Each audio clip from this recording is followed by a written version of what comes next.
Hello friends, welcome back जावा learning hub.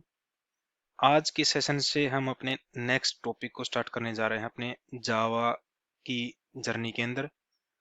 उसको start करने से पहले हम थोड़ा अपने जो अब तक के सेशंस में हमने लर्न किया है, डिस्कस किया है, उसके ओवरव्यू के बारे में डिस्कस कर लेते हैं कि हमने अब तक इस जावा लर्निंग जर्नी के अंदर क्या क्या सीखा। हमने हमने अब तक के सेशंस में अपने जावा के बेसिक और एडवांस लेवल के कंसेप्ट को थ्योरेटिकली और प्रैक्टिकली समझा भी, उसको प्रैक्टिकल वे में अंडरस्टैंड किया, उसको प्रैक्टिकल वे में इंप्लीमेंट करके भी देखा। उसके बाद हमने अपने डेटाबेस से रिलेटेड जो कंसेप्ट है हमारे माई सीक्वल को मेनली हमने डिस्कस किया। तो माई सीक्वल के जितने भी जो कंसेप्ट हमारे डेटाबेस से रिलेटेड, जो एक प्रोग्रामर को एक डेवलपमेंट इन्वायरमेंट में डेवलप कर कोई भी एप्लीकेशन डेवलप करने के लिए, कोई भी प्रोजेक्ट डेवलप करने के लिए जो रिक्वायर्ड होता है, उतनी अंडरस्टैंडिंग को हमने थ्योरेटिकली और प्रैक्टिकली समझा, डेटाबेस से रिलेटेड भी। उसके बाद हमने अपने ORM, ऑब्जेक्ट रिलेशन मॉड्यूल जो कह सकते हैं आप उसको, या ORM के टूल को, ORM की इम्प्लीमेंटेशन जो हमने हाइबरनेट के थ्रू डिस्कस की थ्योरेटिकली और प्रैक्टिकली। उसके थ्रू हमने समझा कि कैसे हम अपने जावा के कोड को, जावा की क्लासेस को अपने डेटाबेस के साथ इंटरेक्ट करवा सकते हैं, कैसे हम अपने जावा के ऑब्जेक्ट्स को अपने डेटाबेस के अंदर सेव करवा सकते हैं, वहां से रिट्रीव करवा के उसके ऊपर कार्ड ऑपरेशन जो परफॉर्म करवाना है हम करवा सकते हैं अपने जावा कोड के अंदर। और हमने हाइबरनेट के थ्रू कैसे हम अपनी वेब एप्लीकेशन को डिजाइन कर सकते हैं, डेवलप कर सकते हैं, कैसे हम सिंपल अपना मेवन का एक प्रोजेक्ट डिजाइन कर सकते हैं, डेवलप कर सकते हैं, उसको अप एंड रन कर सकते हैं। तो अब तक के सेशंस में हमने ये डिस्कस किया है चीजें। आज के सेशन से जो हम डिस्कस करना स्टार्ट करने जा रहे हैं वो है हमारा स्प्रिंग फ्रेमवर्क। स्प्रिंग फ्रेमवर्क क्या है, उसका क्या यूज है, और स्प्रिंग फ्रेमवर्क से पहले जो हम अब तक के जो कंसेप्ट को डिस्कस किया है उसमें और स्प्रिंग फ्रेमवर्क के आने के बाद दोनों में डिफरेंस क्या है। आज के सेशन में हम स्प्रिंग फ्रेमवर्क के ओवरव्यू को थ्योरेटिकली डिस्कस करेंगे, और नेक्स्ट सेशन से हम स्प्रिंग फ्रेमवर्क के एक एक टॉपिक को थ्योरेटिकली और प्रैक्टिकली समझेंगे, डिस्कस करेंगे, उसको इम्प्लीमेंट करके देखेंगे, ताकि हम स्प्रिंग फ्रेमवर्क के ईच एंड एवरी कंसेप्ट को डिटेल में डिस्कस करके और उसको अपने एक तरीके से जावा जर्नी को एक एडवांस लेवल पे लेके जाके, क्योंकि आज के टाइम में जो भी काम हो रहा है जावा इंडस्ट्री के अंदर वो फ्रेमवर्क बेस ही एप्लीकेशन बन रही है। जो भी आप बात करो, जिस पे भी आप बात करो, जहां भी जाओगे इंटरव्यू पे के लिए जाओगे तो वहां पे यही पूछा जाएगा किस फ्रेमवर्क पे आप काम कर रहे हो। जावा के अंदर स्प्रिंग फ्रेमवर्क है, स्प्रिंग फ्रेमवर्क के अंदर फर्दर सब फ्रेमवर्क्स हैं, किस स्प्रिंग के किस फ्रेमवर्क पे आप काम करते हो, किस फ्रेमवर्क पे आपने अब तक काम किया है, तो यही डिस्कशन होता है। तो उससे पहले हमें स्प्रिंग फ्रेमवर्क का पता होना चाहिए कि एक्चुअल में स्प्रिंग फ्रेमवर्क है क्या, और कब से ये स्प्रिंग फ्रेमवर्क यूज में आया, पिक्चर में आया हमारे पास जावा के अंदर, और उसका क्या बेनिफिट है, उसके अंदर कौन कौन से मॉड्यूल्स हैं, कौन कौन से प्रोजेक्ट हैं, उसके ओवरव्यू को हम आज थ्योरेटिकली डिस्कस करने जा रहे हैं। तो without wasting any time, let's move on our PPT so that we can discuss our spring framework overview, or you can say spring framework introduction। तो एक बार चलते हैं अपने पावर पॉइंट की स्लाइड्स पर। उससे पहले एक बार देखें कि हमारे पास स्प्रिंग की एक मेन वेबसाइट हमारे पास spring.io। आप इस स्प्रिंग की मेन वेबसाइट के थ्रू भी आप एक तरीके से स्प्रिंग का ओवरव्यू ले सकते हो, स्प्रिंग का इंट्रोडक्शन ले सकते हो, एक्चुअल में स्प्रिंग है क्या, स्प्रिंग फ्रेमवर्क क्या है, कब से वो स्टार्ट हुआ, और उसके अंदर कौन कौन से प्रोजेक्ट आ रहे हैं आज के टाइम में, कौन कौन से प्रोजेक्ट हम स्प्रिंग फ्रेमवर्क के अंदर क्रिएट करवा सकते हैं, और कौन कौन से प्रोजेक्ट को, कौन कौन सी टेक्नोलॉजी को स्प्रिंग फ्रेमवर्क आज के टाइम में सपोर्ट करता है। जैसे आप इसको देखोगे, यहाँ पे आप नीचे देखोगे spring, what spring can do, spring क्या कर सकता है। जैसे कि आज के टाइम में आप देख पा रहे हो कि एआई का बहुत ज्यादा यूज हो रहा है, हर हर इंडस्ट्री में, हर जगह पे एआई का यूज हो रहा है। तो ये जनरेटिव एआई पे भी स्प्रिंग फ्रेमवर्क काम करता है।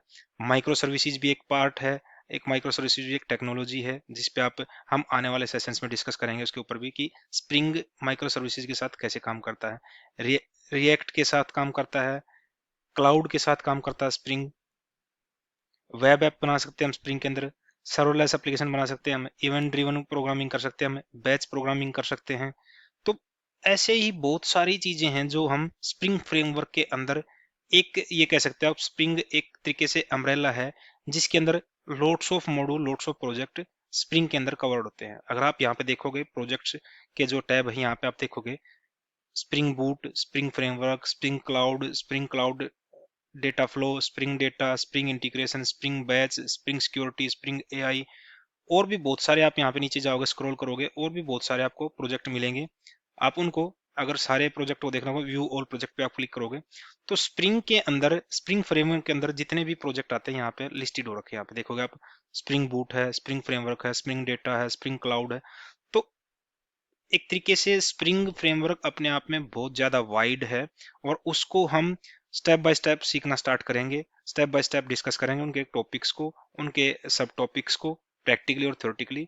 आज की सेशन में हम स्प्रिंग फ्रेमवर्क का ओवरव्यू ले रहे हैं कि एक्चुअली में स्प्रिंग फ्रेमवर्क है क्या। अगर आप ध्यान से देखोगे यहाँ पे हम क्लिक करते हैं स्प्रिंग फ्रेमवर्क, यहाँ पे उसकी प्रॉपर डेफिनेशन देखते हो कि स्प्रिंग फ्रेमवर्क है क्या, और सपोर्ट किस किस चीज को करता है, कौन कौन से वर्जन हमारे पास अवेलेबल है, कहाँ से स्टार्ट हुआ था स्प्रिंग फ्रेमवर्क। तो ये सारी चीजें आप इसकी मेन वेबसाइट से भी देख सकते हो यहाँ पे। बाकी हमने एक शॉर्ट ओवरव्यू लेने के लिए यहाँ पे इस सेशन के अंदर भी हमने स्प्रिंग के ऊपर कौन कौन से मॉड्यूल कवर होते हैं आज के टाइम में और क्या क्या स्प्रिंग के अंदर कवर हो रहा है, वो हमने अपने पावर पॉइंट की स्लाइड्स पे भी कवर करने की पूरी कोशिश की। जैसे हमें आप देखते हैं यहाँ पे, spring framework is a comprehensive modular Java platform that provides infrastructure support for developing robust Java applications. Spring framework हमारा एक कंप्रिहेंसिव और मॉड्यूलर जावा प्लेटफॉर्म है, जिसके ऊपर हमें अपने रबस्ट जावा एप्लीकेशंस को डेवलप करने के लिए सपोर्ट मिलती है, और ये हमें एक इंफ्रास्ट्रक्चर प्रोवाइड कराता है, जिस इंफ्रास्ट्रक्चर को यूज करके हम अपनी जावा की एप्लीकेशंस को क्रिएट कर सकते हैं। Created by rod Johnson in 2003, Spring simplifies enterprise Java development through dependency injection, aspect-oriented programming, and boilerplate reduction। 2003 में रॉड जॉनसन ने स्प्रिंग फ्रेमवर्क को इंट्रोड्यूस करवाया था, और उसके बाद इनिशियली ये एक तरीके से एक प्रोजेक्ट ही अनाउंस हुआ था, प्रोजेक्ट ही एक तरीके से इंट्रोड्यूस हुआ था। लेटर ऑन अब तक इतने एडॉन्स हो गए इसमें कि हम एक तरीके से बोल सकते हैं स्प्रिंग फ्रेमवर्क एक अम्ब्रेला है, उसके अंदर मल्टीपल प्रोजेक्ट्स आज के टाइम में हम क्रिएट करवा सकते हैं, मल्टीपल प्रोजेक्ट हम क्रिएट कर सकते हैं। जैसे कि हमने स्प्रिंग की मेन वेबसाइट पे देखा भी कि इस स्प्रिंग फ्रेमवर्क के अंदर, स्प्रिंग के अंदर कितने सारे प्रोजेक्ट्स आज के टाइम में अप एंड रनिंग है, और उनको अलग अलग बिजनेस रिक्वायरमेंट के हिसाब से, अलग अलग बिजनेस अपॉर्चुनिटीज के हिसाब से हम स्प्रिंग फ्रेमवर्क के अलग अलग प्रोजेक्ट्स को यूज करके अपने बिजनेस नीड को फुलफिल करवाने के लिए अपने डेवलपमेंट को एक तरीके से अपनी एप्लीकेशन को डेवलप कर सकते हैं। और स्प्रिंग हमारा जो एंटरप्राइज जावा डेवलपमेंट का जो प्रोसेस है, उसको स्प्रिंग ने एक सिंप्लीफाई कर दिया। किसके थ्रू? कुछ टर्म्स हैं यहाँ पे आप देख पा रहे हो, dependency injection, aspect oriented programming and boiler plate reduction. Boiler plate reduction का मतलब क्या हुआ कि हमें पहले स्प्रिंग से पहले सेम काम को करने के लिए मल्टीपल्स लाइन का कोड लिखना पड़ता था। अब उन मल्टीपल लाइन के कोड को हमने जस्ट फ्यू लाइंस के कोड से रिप्लेस करवा के हमने उस मल्टीपल लाइंस के कोड की नीड को कम कर दिया। इसलिए हम यहाँ पे क्या कर रहे हैं, बॉयलर प्लेट रिडक्शन। हमने जो बहुत सारा कोड लिखना पड़ता था पहले, अब वो लिखने की जरूरत नहीं है, हम लेस नंबर ऑफ कोड से, less number of line of code से सेम काम करवा सकते हैं। ऐसे ये कुछ टर्म्स जैसे डिपेंडेंसी इंजेक्शन क्या है, एस्पेक्ट ओरिएंटेड प्रोग्रामिंग, ये सब जावा के अंदर फीचर्स हैं, हमारे स्प्रिंग फ्रेमवर्क के अंदर फीचर्स हैं, जिसकी हेल्प से हमारा जो जावा की एप्लीकेशन को डेवलपमेंट करने का टास्क था वो काफी सिंप्लीफाई हो गया। तो कुछ कोर फीचर्स हैं उसके स्प्रिंग फ्रेमवर्क के, उनको एक बार डिस्कस करते हैं वन बाय वन क्या है। फर्स्ट जैसे आता है हमारे पास इन्वर्जन ऑफ कंट्रोल, जिसको हम शॉर्ट फॉर्म में क्या बोलते हैं, आईओसी कंटेनर। इंटरव्यू टाइम पे बहुत ज्यादा पूछा जाता है कि स्प्रिंग फ्रेमवर्क के जो कोर फीचर उसमें से आईओसी कंटेनर क्या होता है। इसको हम यहाँ पे जस्ट ओवरव्यू ले रहे हैं। नेक्स्ट सेशन में हम इन्वर्जन कंट्रोल के बारे में ही डिटेल में डिस्कस करेंगे, और वहां पे समझेंगे कि एक्चुअल में आईओसी कंटेनर है क्या। लेकिन ओवरव्यू के तौर पे हम देखते हैं यहाँ पे क्या है। आईओसी कंटेनर क्या है, manages Java objects, beans and their life cycle. IOC container के अंदर हम क्या कर सकते हैं, जावा के ऑब्जेक्ट्स को और उनके लाइफ साइकिल को मैनेज करते हैं। और आईओसी कंटेनर के अंदर हम जावा ऑब्जेक्ट्स को बीन्स भी कह सकते हैं। इसकी दो मेन इंप्लीमेंटेशन है। फर्स्ट क्या है, बीन फैक्ट्री, जो बेसिक कंटेनर कहा जाता है। सेकंड क्या हमारे पास, एप्लीकेशन कॉन्टेक्स्ट, जिसको हम क्या कह सकते हैं, advance container with enterprise specific feature. ये एडवांस कंटेनर है जिसके अंदर हमारे पास एंटरप्राइज स्पेसिफिक एडवांस फीचर होते हैं। Support various configuration style, XML annotations, Java configuration है। ये जो हमारा आईओसी कंटेनर है, ये वेरियस कॉन्फ़िगरेशन स्टाइल को सपोर्ट करता है, एक्सएमएल बेस्ड कॉन्फ़िगरेशन को भी सपोर्ट करता है, एनोटेशन बेस्ड कॉन्फ़िगरेशन को सपोर्ट करता है, जावा कॉन्फ़िग को भी सपोर्ट करता है। ऐसे ही सेकंड कोर फीचर हमारे पास क्या है स्प्रिंग फ्रेमवर्क के अंदर, डिपेंडेंसी इंजेक्शन, जिसको हम शॉर्ट फॉर्म में क्या बोलते हैं, डीआई। डिपेंडेंसी इंजेक्शन क्या है, objects define there dependencies, other objects they work with. हम अपने स्प्रिंग फ्रेमवर्क के अंदर अपने ऑब्जेक्ट्स की जो एक ऑब्जेक्ट दूसरे ऑब्जेक्ट के साथ काम करता है तो उसकी डिपेंडेंसीज को हम डिफाइन करवा सकते हैं अपने स्प्रिंग फ्रेमवर्क के अंदर। Spring injects these those dependencies at run time, और जो डिपेंडेंसीज हम अपने ऑब्जेक्ट की डिफाइन करवाते हैं अपने स्प्रिंग फ्रेमवर्क के अंदर, उन ऑब्जेक्ट्स की डिपेंडेंसी को हम इंजेक्ट करवा सकते हैं, मीन्स ऐड करवा सकते हैं हम अपनी अदर क्लास में अब रन टाइम के ऊपर। और ये सब काम हमारा क्या होता है, स्प्रिंग के थ्रू ऑटोमेटिकली होता है जब हमारा प्रोजेक्ट रन होता है। Reduces tight coupling between components, dependency injection के यूज के साथ में जो हमारी टाइट कपलिंग थी हमारे कंपोनेंट के बीच में, उसको हम रिड्यूस करवाते हैं, मीन्स हम लूज कपलिंग क्रिएट करवाते हैं अपने कंपोनेंट्स के बीच में। Supports constructor setter and field injection, हम डिपेंडेंसी इंजेक्शन के थ्रू अपने कंस्ट्रक्टर को भी इंजेक्ट करवा सकते हैं अपनी एक क्लास से दूसरी क्लास के अंदर, सेटर गेटर जो होते हैं उनको भी इंजेक्ट करवा सकते हैं, और अपने फील्ड्स को भी इंजेक्ट करवा सकते हैं। तो नेक्स्ट आने वाले सेशंस में हम डिपेंडेंसी इंजेक्शन को भी डिटेल में पढ़ेंगे, डिपेंडेंसी इंजेक्शन क्या होता है, उसका क्या यूज है। यहाँ पे जस्ट हम एक ओवरव्यू ले रहे हैं कि ये हमारा स्प्रिंग फ्रेमवर्क का कोर फीचर है। नेक्स्ट कोर फीचर हमारे पास क्या है, एस्पेक्ट ओरिएंटेड प्रोग्रामिंग, जिसको हम शॉर्ट फॉर्म में क्या बोलते हैं, AOP. Separates cross cutting concerns logging security transactions. AOP के थ्रू हम क्या कर सकते हैं, जितने भी हमारे हम चाहते हैं कि हमारे एप्लीकेशंस के अंदर जो काम करते हैं, हम जो भी कुछ करना चाहते हैं, हम लॉग्स प्रिंट करवाना चाहते हैं अपने कंसोल के ऊपर, सिक्योरिटी से रिलेटेड कोई कंसर्न है या ट्रांजैक्शन से रिलेटेड कोई कंसर्न है, वो हम एओपी एक्सपेक्ट ओरिएंटेड प्रोग्रामिंग के थ्रू रिजोल्व करते हैं। इंप्लीमेंट्स एस्पेक्ट्स यूजिंग प्रॉक्सीज, हम प्रॉक्सीज का यूज करके हम इन एस्पेक्ट्स को इंप्लीमेंट कर सकते हैं अपनी एप्लीकेशन के अंदर। प्रोवाइड्स डिक्लेरेटिव एंटरप्राइज सर्विसेज, ये हमारी सर्विसेज की एक तरीके से डॉक्यूमेंटेशन प्रोवाइड कराता है प्रॉपर।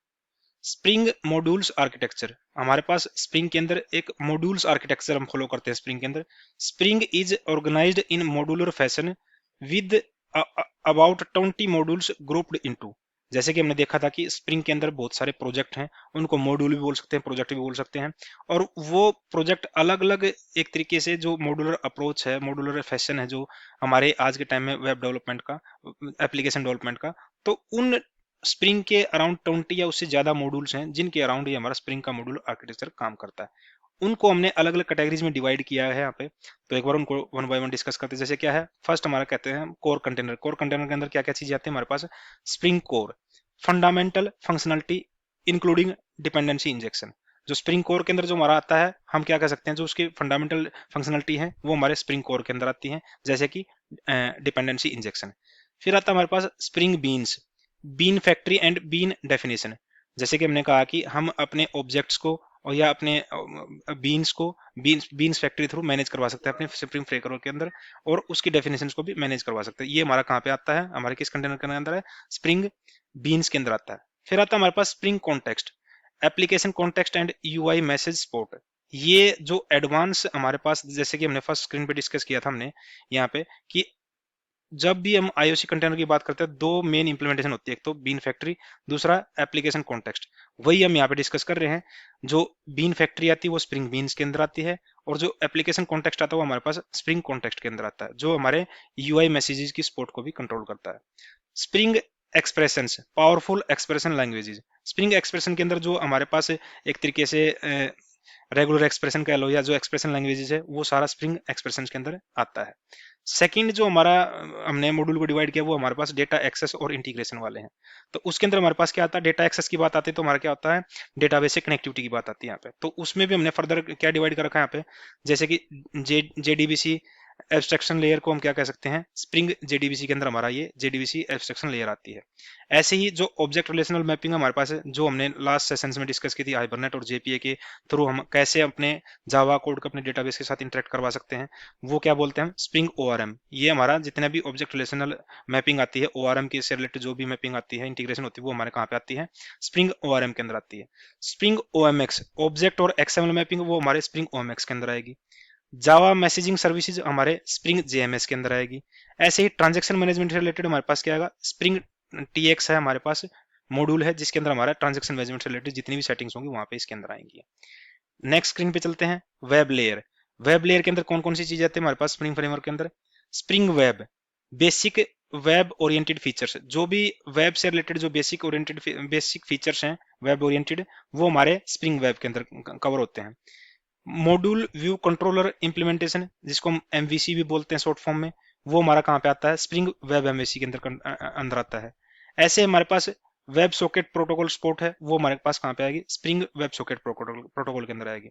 वेब फ्लक्स है एक टर्मिनोलॉजी जो हमारे रिएक्टिव वेब फ्रेमवर्क के को डिफाइन करती है, वो हमारे पास कहाँ पे आएगी, स्प्रिंग वेब फ्लक्स के अंदर आएगी। अदर कुछ इंपॉर्टेंट मॉड्यूल्स है वो क्या है हमारे पास, जैसे कि एस्पेक्ट ओरिएंटेड प्रोग्रामिंग है, वो हमारे पास कहाँ पे आएगी, स्प्रिंग एओपी के अंदर आएगी। एस्पेक्ट जेएस इंटीग्रेशन कहाँ पे आएगी, स्प्रिंग एस्पेक्ट्स के अंदर आएगी। कुछ यूनिट टेस्टिंग या कुछ टेस्ट केसेस कर सकते हैं जिनको हम ऑटोमेट भी करवा सकते हैं, वो हमारे पास कहाँ पे आएंगे, स्प्रिंग टेस्ट के अंदर कवर होंगे। ऐसे ही मैसेजिंग आर्किटेक्चर हमारे पास कहाँ आएगा, किस मॉड्यूल के अंदर आएगा, स्प्रिंग मैसेजिंग मॉड्यूल के अंदर हमारे पास ये मैसेजिंग आर्किटेक्चर हमारा स्प्रिंग फ्रेमवर्क के अंदर आता है। कुछ स्प्रिंग प्रोजेक्ट्स इकोसिस्टम है, मतलब स्प्रिंग किस किस मतलब फ्रेमवर्क के ऊपर काम करता है, कौन कौन से फ्रेमवर्क हम अपने स्प्रिंग के अंदर यूज कर रहे हैं आज के टाइम में क्या है। Beyond the core framework Spring offer several specialised projects, और भी जो हमारे कोर फ्रेमवर्क से रिलेटेड जो हमने ऊपर डिस्कस किया उसके अलावा भी हमारे पास कुछ स्पेशलाइज्ड प्रोजेक्ट हैं स्प्रिंग के अंदर, वो क्या है, Spring boot opinionated setup for production grade apps, production related जो ग्रेड रिलेटेड एप्स होती हैं वो हम स्प्रिंग बूट के अंदर डेवलप कर सकते हैं। स्प्रिंग बूट को भी हम डिटेल में डिस्कस करेंगे, जैसे जैसे हम स्प्रिंग फ्रेमवर्क के टॉपिकों को डिस्कस कर करते हम स्प्रिंग बूट के ऊपर आएंगे तो हम स्प्रिंग बूट को भी डिटेल में डिस्कस करेंगे एक्चुअली में स्प्रिंग बूट है क्या। Spring Data simplifies data access relational and NoSQL. Spring Data के अंदर क्या कर सकते हैं हम, जो डेटा एक्सेस होता है जो हमारा रिलेशनल मॉड्यूल हो या नो एसक्यूएल बेस हमारा डेटाबेस हो, तो उसके अंदर कैसे डेटा इंटरेक्ट करते हैं वो हमारा सिंप्लीफाई क्या करता है, स्प्रिंग डेटा करता है। स्प्रिंग सिक्योरिटी, सिक्योरिटी से रिलेटेड जैसे कि ऑथेंटिकेशन है, ऑथराइजेशन है, इनसे रिलेटेड जो भी सेटिंग्स होती हैं वो हमारी कहाँ पे कवर होती हैं, स्प्रिंग सिक्योरिटी के अंदर आती है, स्प्रिंग सिक्योरिटी मॉड्यूल के अंदर आती है, स्प्रिंग सिक्योरिटी प्रोजेक्ट बोल सकते हो आप, इसके अंदर आती है। ऐसे ही हमारे पास क्या स्प्रिंग क्लाउड है, distributed system and micro services, जो स्प्रिंग क्लाउड के अंदर जो एक आज के टाइम में टर्म चल रही है माइक्रो सर्विसेज, और 90% इंडस्ट्री आज के टाइम में माइक्रो सर्विसेज के ऊपर ही काम कर रही है। उसको भी हम जब धीरे धीरे अपनी इस स्प्रिंग फ्रेमवर्क की जर्नी को आगे लेके जाएंगे तब माइक्रो सर्विसेज के बारे में डिस्कस करेंगे, माइक्रो सर्विसेज के प्रोजेक्ट कैसे क्रिएट कर सकते हैं, वो कहाँ पे आते हैं, स्प्रिंग क्लाउड के अंदर हमारे आते हैं। स्प्रिंग बैच के अंदर क्या होते हैं, बैच प्रोसेसिंग फ्रेमवर्क जो होते हैं वो हमारे स्प्रिंग बैच के अंदर आते हैं। ऐसे ही इंटरप्राइज इंटीग्रेशन पैटर्न्स क्या है, वो हमारे पास कहाँ पे आएंगे, स्प्रिंग इंटीग्रेशन के अंदर आएंगे। सेशन मैनेजमेंट हमारा स्प्रिंग सेशन के अंदर आता है। ग्राफ एचक्यूएल सपोर्ट हमारे पास कहाँ पे आती है, वो स्प्रिंग ग्राफ क्यूएल के अंदर आती है हमारे पास। कुछ की बेनिफिट्स हैं हमारे स्प्रिंग फ्रेमवर्क के कि हम स्प्रिंग फ्रेमवर्क को क्यों यूज करते हैं, जैसे कि हमने डिस्कस किया, हमने अपने लास्ट सेशंस के अंदर हमने हाइबरनेट के फ्रेमवर्क हाइबरनेट को यूज करके अपनी वेब एप्लीकेशंस को भी डेवलप किया था, अपने सिंपल जावा प्रोजेक्ट्स को भी अप एंड रन करवा के देखा था। तो हमें स्प्रिंग फ्रेमवर्क की नीड क्यों पड़ी, क्योंकि वो काम सेम हम हाइबरनेट के थ्रू भी करवा रहे थे, सर्वलेट के थ्रू भी करवा रहे थे, तो हमें स्प्रिंग फ्रेमवर्क की जरूरत क्यों पड़ी, उसके कुछ बेनिफिट्स हैं, की बेनिफिट्स हैं वो एक बार डिस्कस करते हैं यहाँ पे क्या है। जैसे कि light weight, minimal overhead, can run with just a servlet container, ये काफी लाइट वेट फ्रेमवर्क है, इसको जस्ट एक हम सर्वलेट कंटेनर के थ्रू भी हम इसको रन करवा सकते हैं, अपनी एप्लीकेशंस को क्रिएट करवा सकते हैं। Modular, use only what you need, इसके साथ जैसे हमने डिस्कस किया कि स्प्रिंग फ्रेमवर्क के अंदर बहुत ज्यादा मॉड्यूल हैं और उन अपने अपनी नीड के अकॉर्डिंग किसी भी मॉड्यूल को हम यूज कर सकते हैं अपने स्प्रिंग फ्रेमवर्क के अंदर से। Productivity, reduce boiler plate code, जैसे हमने डिस्कस किया कि पहले के टाइम में हम सेम काम को करवाने के लिए हमें 100 लाइन्स ऑफ कोड लिखने पड़ते थे, लेकिन जैसे ही स्प्रिंग फ्रेमवर्क को हम यूज करते हैं उस सेम वर्क को हम few number of lines of code के अंदर ही परफॉर्म करवा सकते हैं, जिससे हमारी प्रोडक्टिविटी इंक्रीज होती है। Testability, dependency injection makes testing easier, dependency injection के थ्रू हमारी टेस्टेबिलिटी जो है वो काफी इजी हो गई है स्प्रिंग फ्रेमवर्क के यूज के अंदर। Community, large active community with good documentation, हमारे पास स्प्रिंग फ्रेमवर्क के स्प्रिंग को डिस्कस करने के लिए हमारे पास बहुत बड़ी कम्युनिटी अवेलेबल है जो कि काफी सपोर्टिव है और ऑलवेज अवेलेबल रहती है और अप टू डेट है वहां पे चीजें। Flexibility, sports multiple architecture approaches, spring हमारा मल्टीपल आर्किटेक्चर की अप्रोचेज को सपोर्ट करता है, जैसे कि हमने डिस्कस किया था कि एक्सएमएल बेस्ड हम कर सकते हैं, जावा एनोटेशन बेस्ड कर सकते हैं, जावा कॉन्फ़िगरेशन बेस्ड हम अपनी प्रोजेक्ट को कॉन्फ़िगर करवा सकते हैं। Transaction management, consistent programming module, हम ट्रांजैक्शन मैनेजमेंट का यूज कर सकते हैं अपने स्प्रिंग फ्रेमवर्क को यूज करके अपनी ट्रांजैक्शंस को सिक्योर और रबस्ट बना सकते हैं। Exception handling, consistent API across technologies, हम एक्सेप्शन हैंडलिंग की भी यहाँ पे स्पेशल केस में हैंडल कर सकते हैं अपने स्प्रिंग फ्रेमवर्क को यूज करके। किसी भी टाइप का एक्सेप्शन हमारे पास आता है तो उसको हम स्प्रिंग फ्रेमवर्क के थ्रू इजिली हैंडल कर सकते हैं बाय यूजिंग स्प्रिंग फ्रेमवर्क। तो ये कुछ की बेनिफिट्स हैं जो हमें स्प्रिंग फ्रेमवर्क को यूज करने के लिए काफी हेल्पफुल, एक तरीके से ये बोलता है कि जो हम पहले की टाइम में जो यूज कर रहे थे और स्प्रिंग फ्रेमवर्क को यूज कर रहे हैं, तो ये जो बेनिफिट्स हैं ये हमारा की डिफरेंस एक तरीके से सेपरेट कर रहे हैं हमारे पहले की प्रोग्रामिंग को और आज की प्रोग्रामिंग को, जो हम अपने स्प्रिंग फ्रेमवर्क के थ्रू कर सकते हैं। स्प्रिंग एप्लीकेशन डेवलपमेंट अप्रोचेज, जैसे कि हमने डिस्कस किया था, हमारे पास 3 तरीके की अप्रोचेज है जो हम स्प्रिंग फ्रेमवर्क के अंदर फॉलो कर सकते हैं। फर्स्ट क्या है हमारे पास, XML configuration, traditional way using XML files to define beans and their relationship. जैसे कि हमने अपने हाइबरनेट के थ्रू भी हमने देखा था कि वहां पे कि हम अपनी एप्लीकेशंस को दो तरीके से परफॉर्म करवा सकते, दो तरीके से कॉन्फ़िगर करवा सकते हैं, XML फाइल के थ्रू भी और एनोटेशंस के थ्रू भी। ऐसे ही हम अपने स्प्रिंग फ्रेमवर्क के अंदर भी जब हम अपने एप्लीकेशंस को डेवलप करेंगे, हम वहां पे इन 3 अप्रोचेज को यूज कर सकते हैं। XML कॉन्फ़िगरेशन जो हमारी ट्रेडिशनल वे है, जिसके थ्रू हम XML फाइल के अंदर अपने बीन्स को डिफाइन कराते हैं और उनकी रिलेशनशिप को डिफाइन कराते हैं। ऐसे हमारे पास एनोटेशन बेस्ड कॉन्फ़िगरेशन है, uses annotations like component, autowired services. ये जितनी भी एनोटेशंस यहाँ पे यूज डिस्कस कर रहे हैं, हम यहाँ पे इनको इनके यूज को, थ्योरेटिकल और प्रैक्टिकल यूज को हम आने वाले सेशंस में डिस्कस करेंगे। बाकी यहाँ पे क्या हमारे पास है कि स्प्रिंग फ्रेमवर्क के अंदर हम अपने एनोटेशन बेस्ड कॉन्फ़िगरेशन को फॉलो करके अपने एप्लीकेशन को डेवलप कर सकते हैं। ऐसे ही थर्ड अप्रोच हमारे पास क्या, जावा बेस्ड कॉन्फ़िगरेशन है। इसके अंदर भी हम कुछ एनोटेशंस को यूज करके हम XML की एक सिंगल फाइल भी क्रिएट करवाए बगैर अपनी एप्लीकेशन को कॉन्फ़िगर कर सकते हैं, डेवलप कर सकते हैं। वो हम जावा बेस्ड कॉन्फ़िगरेशन को यूज करके कर सकते हैं। स्प्रिंग MVC आर्किटेक्चर, हमारे स्प्रिंग फ्रेमवर्क के अंदर स्प्रिंग MVC आर्किटेक्चर आता है। वो क्या है, spring web framework implements the MVC pattern. MVC stand for क्या है, module view controller. Spring MVC के थ्रू हम अपने एप्लीकेशन डेवलप कर सकते हैं। वो क्या है एक्चुअल में, इसको भी हम डिटेल में पढ़ेंगे आने वाले सेशंस में, लेकिन ओवरव्यू ले लेते हैं। डिस्पैचर सर्वलेट क्या है यहाँ पे स्प्रिंग MVC के अंदर, front controller that routes request. हमारे पास जो फ्रंट एंड UI से जो कंट्रोल थ्रू होती हैं, जो रिक्वेस्ट होती हैं, वो कहाँ से आती हैं, डिस्पैचर सर्वलेट के थ्रू हमारे कंट्रोलर पे पहुंचती हैं। Controller handle requests and return module plus view, back end में जो हमारे रिक्वेस्ट को हैंडल करता है वो कौन करता है, कंट्रोलर करता है। View resolver, map view names to actual views, JSP, Thymeleaf ETC। हम अपने जो एक्चुअल में जो हमें UI दिखता है ब्राउजर पे, हमारे को एक तरीके से यूजर इंटरफेस होता है, उसको व्यू रिजोल्वर के थ्रू हम मैप करवाते हैं हमें अपने एक्चुअल व्यू के साथ में। Module contains data to be displayed in view. Module क्या है, जो हमारे डाटा को कंटेन करता है, जिसके थ्रू हम अपने डेटा को अपने व्यू पे या UI पे शो करवाते हैं। ट्रांजैक्शन मैनेजमेंट आते हैं स्प्रिंग के अंदर। Spring provides different type of transaction management like programmatic transaction management, declarative transaction management, जिसको हम एनोटेशन के थ्रू हैंडल कर सकते हैं। Support for distributed transaction, distributed transaction को भी हैंडल करते हैं हम स्प्रिंग फ्रेमवर्क के through. Integration with JTA and JPA hibernate, हम अपनी ट्रांजैक्शन मैनेजमेंट को अपने हाइबरनेट और JPA के थ्रू भी इंटीग्रेट करवा सकते हैं और उनको मैनेज कर सकते हैं अपने स्प्रिंग फ्रेमवर्क के अंदर। ऐसे ही कुछ टेस्टिंग सपोर्ट भी हमारे पास स्प्रिंग फ्रेमवर्क के अंदर क्या है, स्प्रिंग टेस्ट कॉन्टेक्स्ट फ्रेमवर्क। इसके थ्रू हम क्या कर सकते हैं, अपने टेस्ट सपोर्ट को इंटीग्रेट करवा सकते हैं अपने एप्लीकेशन के अंदर। Mock objects for web layer testing, web layer testing के लिए हम अपने कुछ मॉक ऑब्जेक्ट्स को यूज कर सकते हैं। टेस्ट एनोटेशंस, अपने एप्लीकेशंस के अंदर टेस्ट केसेस लिखने के लिए हम टेस्ट एनोटेशंस का यूज कर सकते हैं, जैसे कि @spring boot test, @data GPA test. इनको हम अपने एप्लीकेशन के अंदर यूज कर सकते हैं। ट्रांजैक्शन मैनेजमेंट इन टेस्टीज, ऑटोमेटिक रोल बैक, हम अपने ट्रांजैक्शन मैनेजमेंट के अंदर भी अपने टेस्टिंग सपोर्ट को भी इंटीग्रेट कर सकते हैं अपनी एप्लीकेशन के अंदर। ऐसे ही हम क्या कर सकते हैं, इंटीग्रेशन कैपेबिलिटी, कुछ टूल्स हैं जिनको हम अपनी स्प्रिंग फ्रेमवर्क के अंदर इंटीग्रेट करवा सकते हैं, जिनकी हेल्प से अपने डेवलपमेंट को, एप्लीकेशन डेवलपमेंट को हम और इजी बना सकते हैं। जैसे कि ऑलमोस्ट ऑल EEE टेक्नोलॉजीज को सपोर्ट करती है हमारे पास Spring framework. Numerous third party frameworks हैं जिनको सपोर्ट करती है हमारे फ्रेमवर्क। मैसेजिंग सिस्टम है JMS और AMQP है, उसको भी हमारी स्प्रिंग फ्रेमवर्क सपोर्ट करता है। वेब सर्विसेज है, शॉप बोलते हैं जिसको हम शॉर्ट फॉर्म में REST API बोलते हैं, उनको भी हमारी स्प्रिंग फ्रेमवर्क सपोर्ट करता है। क्लाउड प्लेटफॉर्म को हमारी स्प्रिंग फ्रेमवर्क सपोर्ट करता है। तो बहुत सारी इंटीग्रेशन है जिनके थ्रू हम अपने स्प्रिंग फ्रेमवर्क को इंटीग्रेट करवा सकते हैं अपने as per our business requirements. Evaluation and current state, और कंटिन्यूसली इसमें एक तरीके से इनहेंसमेंट चलता आ रहा है और चलता जाएगा स्प्रिंग फ्रेमवर्क के अंदर।